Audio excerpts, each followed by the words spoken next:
Good morning. I don't very often see this time of day. So welcome. How's Moody Blues Cruise 2 going for you guys? Pretty good so far. Very nice. So far so good? So far so good. A little windy. Last year, you remember we had the sun beating down on us, so here it comes again. We'll try to get through this without getting too red. So, with being on the open seas, as it were, I'm just going to jump right into this. This is from Jim Brown of Industry, Pennsylvania. He says here, water seems to be a recurring theme in your music. You have, or some of you have at least had boats at some point in your lives. Where and when did your love of the water come about? So Graham, we know you the sailor of the three, so or the most prominent one. Oh, that's a good question. I think it's because when you're trying to express emotions, the sea is the one thing that reacts so well to the weather. The other thing is the wind in the trees and stuff like that, where visual things have movement, and it can be calm or angry or beautiful in a sunset, and you use that imagery to help you promote the emotional content of what you're trying to say. Or at least that's what I've just made up.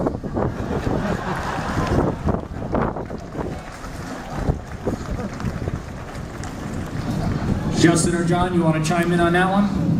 Well, I'm a sailor in water science.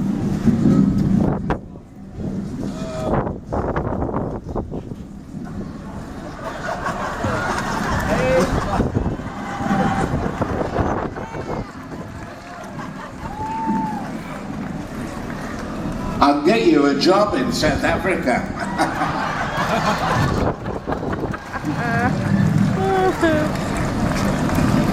Yeah, but no one will hear you now, so. No, I'm a cancer sign and water. You know, I was born in the centre of England, in Birmingham. No water anywhere, but except the canals, which are pretty cool places to visit and swim in. No, water's a really important part of life. And as we all know, we've all been looking for where water came from, because there's never a drought, it's always water's being in the wrong place. That one. We're going to need another microphone up here. We've got one dead mic. So sticking with the water theme for a second, this one segues quite nicely. This is from Hillary Edelstein of Marlborough, New Jersey. She wants to know, not including musical instruments or family photos, what 3 items would you want to have with you if you were stranded on a desert island? And she's actually nice here. You're only going to be stranded for a year. So, outside of musical instruments or family photos, what 3 items would you want on a desert island? A satellite phone.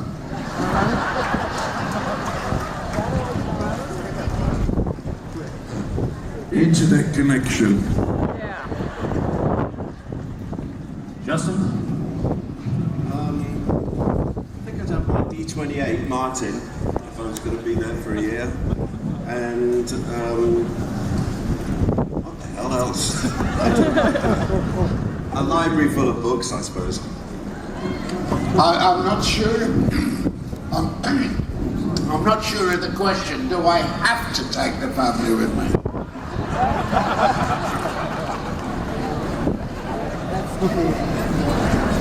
I think I'd like to have a boat.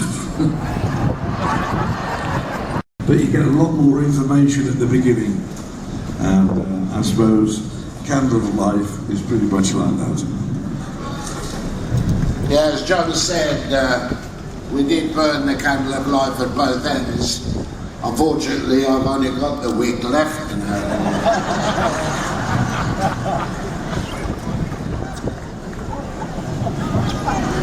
Alright, hopefully, this one, yeah, this seems to be working a little better. Alright, anxiety dreams and things of that nature. Some people have them days before big events. Anxiety dreams for any of you guys before shows, something out of the ordinary like this, being on a cruise ship, anything like that? Yeah, well, all of my Facebook friends are my rascals, and they all know I have this recurring anxiety dream where I come on stage, walk up to the drum kit just about to get ready to start, and instead of drumsticks I've got bananas. Now apparently there's another meaning to bananas in dreams, but I swear this is just drumsticks. And of course the usual ones where you can't find the dressing room or you can't find the stage. And I had an interesting one just before this tour, first time I've ever had it. And the curtains are drawn, which is unusual because we never have curtains. The curtains are drawn, the Moody's are announced, the curtains open, and I suddenly realise I'm sitting in the 10th row. And there's my drum kit up there with nobody on it. And I'm trying to squeeze past everybody, and the knees are in the way, and these guys are waiting. And then, thank goodness, I woke up. Person, and also, who's the best sport about it, and who is the best one at pulling off the practical jokes?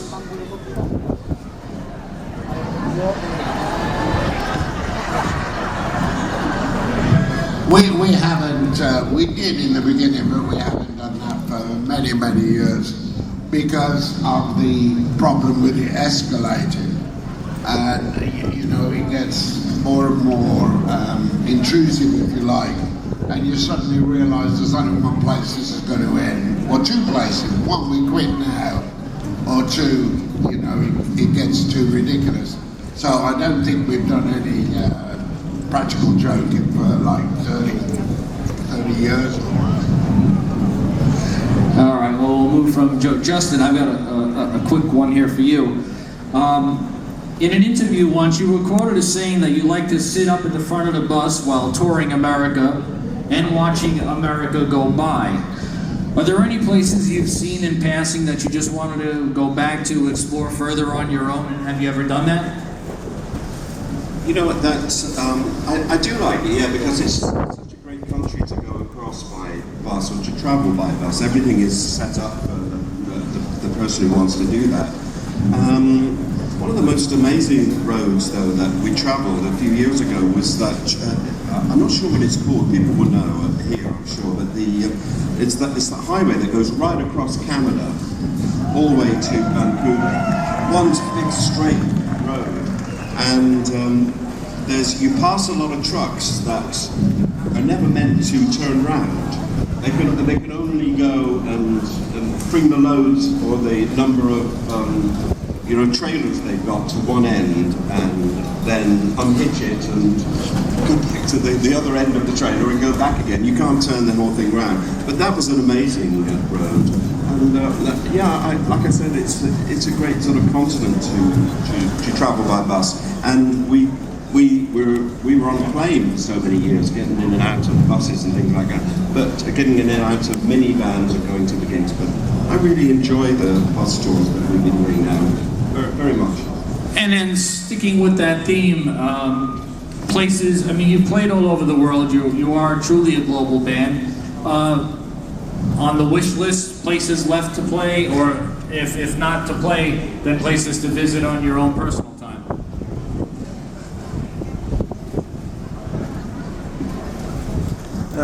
Yeah, we are lucky to be able to travel around the world. And last year I went to Southeast Asia because I've never been there. And, it was fantastic to go and sort of relive, sort of going to Vietnam, Cambodia, Malaysia, and meet all the people there. And it was a really, really interesting place. And to go to Angkor Wat, to find this city that has been hidden for more than 1,000 years, and to see the architecture and the painting and the type of paint, it's just wonderful. You know, for me, I've always been a gypsy. I love traveling, and I love meeting people, and I love going to see places I never ever dreamt. My favorite book when I was growing up was a really old National Geographic magazine.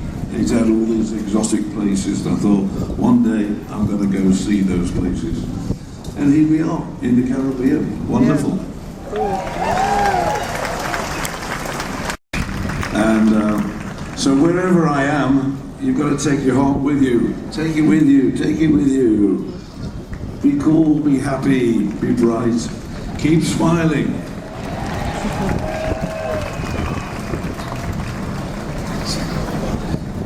At some point, we are going to screw up this microphone passing. All right. This one comes from Shelley Rodner of Ocean View, Delaware. Collaborate with. Remember last year's cruise, we obviously talked about how much Buddy Holly was an influence, but anybody from the past or present who you would like to either write a song with or perform with? Justin?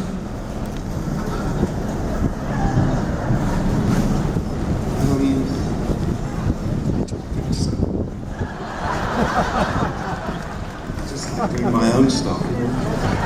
That's about it. I mean, I love so many artists and so many people like Buddy and the Everleys, and you know, there's so many great young kids coming along now that are just fabulous. And I could never take part in that argument when people come up to me and say, "Oh, the music of today, you know, it will never last," because that's always wrong. Because there's young kids falling in love and having a great time to music that's being made now by young artists, and that'll stay with them the rest of their lives. I mean, that's why we're here, because people love the music of their youth, and that's a very precious thing. But you know, it's a question, that particular question, who would you like to, is it who you'd like to work with, is a question that comes around often, and I don't have those kind of desires really, and or to sort of be like anybody else. Sorry about that. No, fine. I asked the question, you gave an honest answer. My own songs.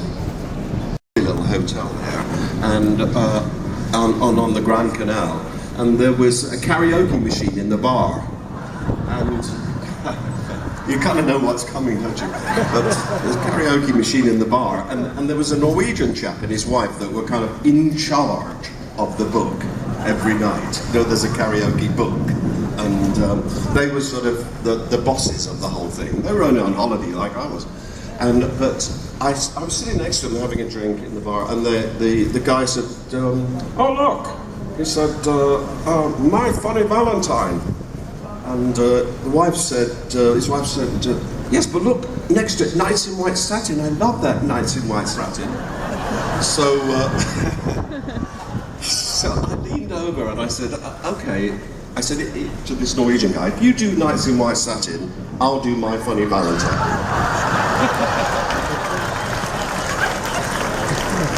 So I was like, "Okay," and he was looking at me, "Okay, you know, take me on, would you?" So I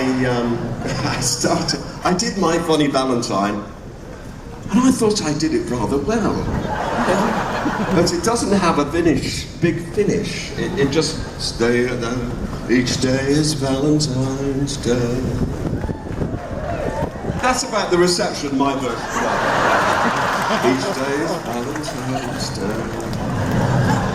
But I thought I did it rather well. And then he was like, "Right, okay." So he went into Knights in White Satin, he got to the "'Cause I love you," and he stood up and he gave it everything. He left it all in that bar, you know, on that song. And he went down an absolute storm. He was a total success.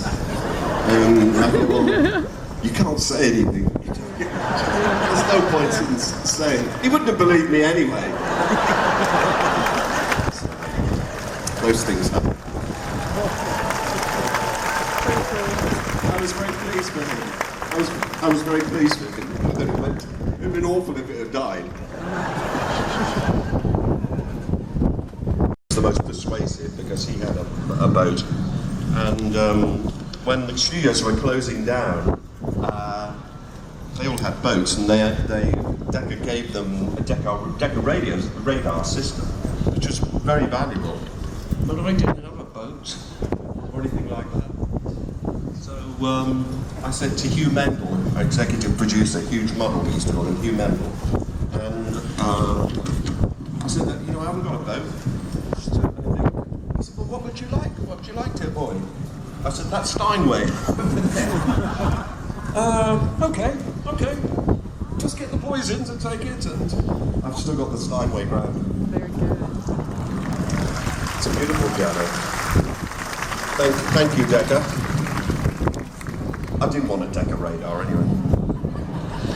In concert. I just love this question, and I apologize. I deleted the person's name who wrote it, but do you remember where you were when Timothy Leary died?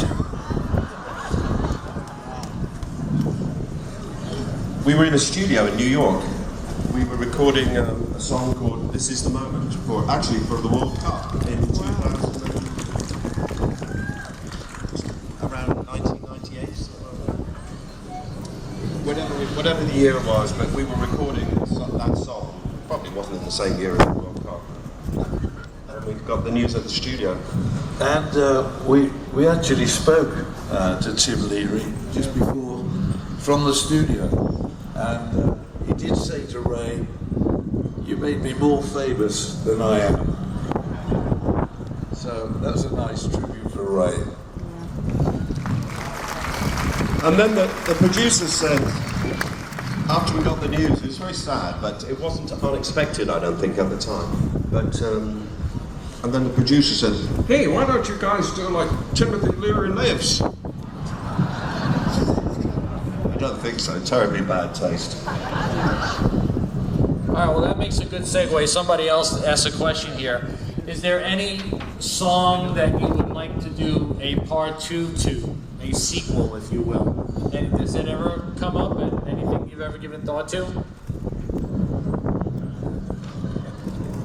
Okay, I'll move right along.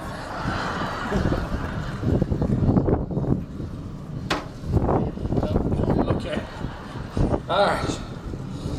How are we doing on time? I know we started 15 minutes late. Can I keep this going for a little bit longer? And they spoke. Okay. All right. Christine Rogers from Chippenham in Wiltshire. She'd like to know... It's called Chippenham.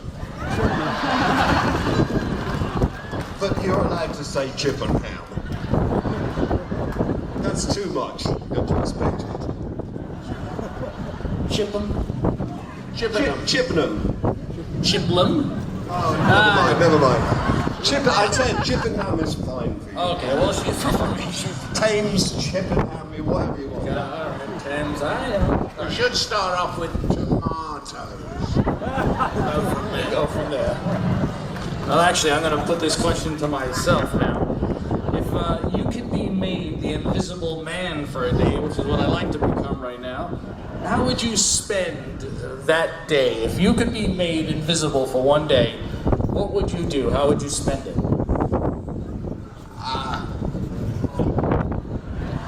Well, I wouldn't be on a roof with Wonder Woman in case Superman was around. Anything for you on that one, John? You want to be invisible for a day?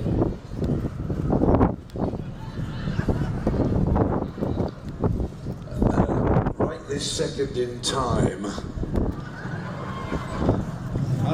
I often am invisible. You know, you're invisible in restaurants, aren't you? Wait, waiter. Oh, I'm invisible. I'm regularly invisible. All right, Graham.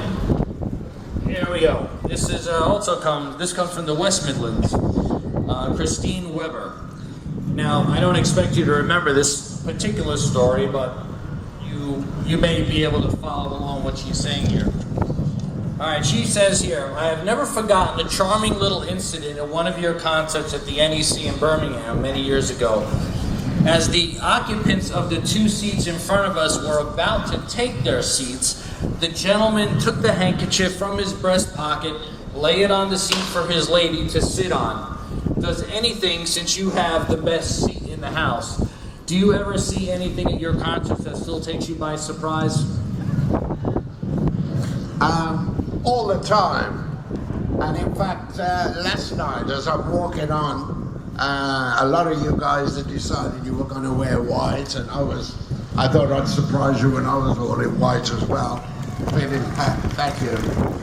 Feeling very proud of myself, and there's a woman down the front, right in front of where I ended up sitting, and she was in the full regalia, white satin gloves up to here, beautiful satin dress, top, and, I mean, dressed to the nines, and he was dressed in a white suit, looking like a southern gentleman, jacket down to his knees, and that, you know, that surprised me that she got that far.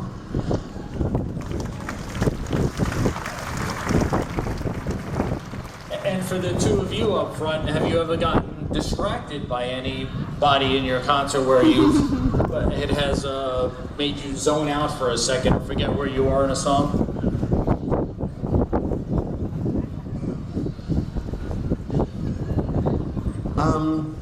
Not so much nowadays, because I haven't got my glasses on.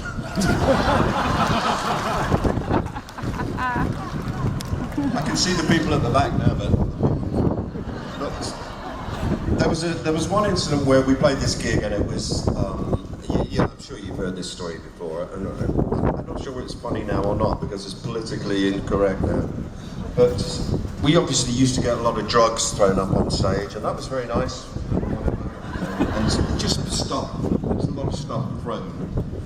And times are hard now. People don't give away stuff that easily. But we were at this gig, and it was the structure of it was what they call festival seating, which means standing up. So they packed so many people into this giant basketball stadium, and there was a guy in the sort of centre, a few rows back of this melee of people, and he was getting really excited, and then we saw a false leg appear, and he started to wave it around his head, and it was his prosthetic leg from just above the knee. See, this is terribly politically incorrect now, but he wouldn't think so, because he was having a lot of fun. And people were throwing things and waving stuff around, and he took his leg off, and he had shorts on, he took his leg off, and he swung it round, and he threw it onto the stage. And it had a tennis shoe on it, so it described a very strange arc as it arrived on the stage between me and Ray. And we looked at it, we both looked at each other, we looked at it, and well, what can you do, you know? And then one of the roadies, I think it was Dougie Locke, kept running on stage and saying, "What do you want to do, Jess? What do you want to do?" I said, "I don't know, ask Ray." He goes, What do you want to do? What do you want to do with it?" And we said, "Well, best not to leave it there, because we got quite a few songs to do." I said, "Just kick it back." So he took a run at it and kicked it back with the tennis shoe. It described another strange arc as it went into the crowd. And that was that one. I should never forget that. But nobody went home without a leg. A handful of musicians who have ever really retired. So many of you guys are still out there doing it. So, why don't you ever, do you ever think about retirement, or why don't any of you guys ever talk about retiring? Well, obviously you think about it, but what would I do if I retired? I'd do the thing I love, what I love, playing drums. That's it. Do you have a kit set up in your house? Do you play? Yeah, I've got an acoustic kit, I've got an electronic kit, and I've now just bought a little hand setup, which I'm learning to use, which is a lot of fun. But yeah, and I've got a keyboard, which I can't play, and two guitars, which I can't play. And I just want to let people know there's a couple of special events with these gentlemen. Besides what's going on today, we've got the 2 storytelling concerts tonight and tomorrow night. At 1 o'clock, in about 50 minutes, John is going to be signing copies of Natural Avenue, which he's just re-released on vinyl, and he and Roger Dean, who designed that album cover, they're going to be signing copies of that. That's up in the Galaxy Disco, I believe is what it's called. And of course, Sunday we've got Justin is going to be doing a performance of his solo album that came out last year, which he did a little tour behind and is going out again. Graham's going to read some poetry, and John's going to toast us all with some more wine. He's got actually a new vintage he was just telling me about a couple of weeks ago, which is great news. And Justin, real quick, for these folks, how was the whole, you did the first half of the tour last year, the album. Yeah. How's that been? You have a DVD coming out? I loved it, yeah. There's a DVD coming out. I was very lucky to find a guitar player called Mike Dawes, a young boy. He's just such a wonderful player. And he's very sympathetic to my stuff until he does the stuff that I overdub on the records myself, where I'm playing with myself. So, and he's such a wonderful player. And I play with myself on the records. Not going to have any other guitar player play on the record. And then that's great. There's a DVD coming out as well, Spirits Live. Right, filmed in Atlanta, I understand. I believe so. Yeah, yeah. No, it was. Yeah, they filmed a couple of things, but this is from Atlanta. And then for those of you who may check out John's website and Facebook page, a couple of months ago there was just a little picture, a dark picture, and there was a word underneath it that said, in the studio doing something. It really didn't give any details.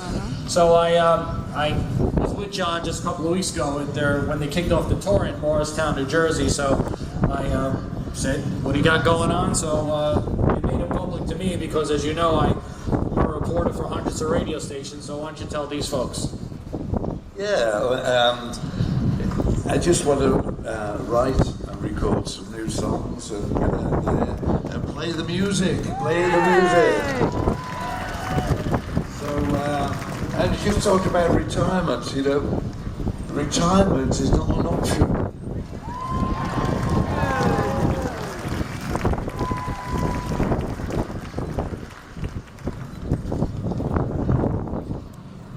And Graham, for you 2 years in a row now, and even before that all the times, you've always got great stories. You've done the poetry book. You need to do a memoir. Have you ever considered that? Yeah, I've got a title. Yeah, I'm going to call it The Best Seat in the House. And I've got about 5 chapters, which I'll be previewing on Sunday, is it? Yeah. Sunday it is. I'll be doing there's the Cops chapter, there's the Dates from Hell chapter. I've got a lot of them. And I shall be doing the Groupies chapter, if there's time. Ain't going to be time for the Groupies, I promise you. And we're coming to the end of this session, so I want to wrap up with this. I thought this really told a tale of why everybody is here today and on this cruise. This comes from Chuck and Candy Sonic of La Crescent, Minnesota. Not a question, but a thank you to each of you. We celebrate our 40th wedding anniversary on our second Moody Blues cruise, so congratulations. Your songs were enjoyed in our teenage years, but have meant much more to us since 1985, when multiple sclerosis became part of our lives. We have since listened, laughed, loved, and cried more to the songs you have given to us, and thank you from our hearts for each and every one. They go on to say, Lean on Me has a very special meaning to us, and the verses help us to remember that MS cannot keep us from enjoying our love, old and new. Again, a very big thank you for delaying your well-deserved retirement. Hey, that segue worked out good. And for continuing to share your music and your lives with us, your fans for life.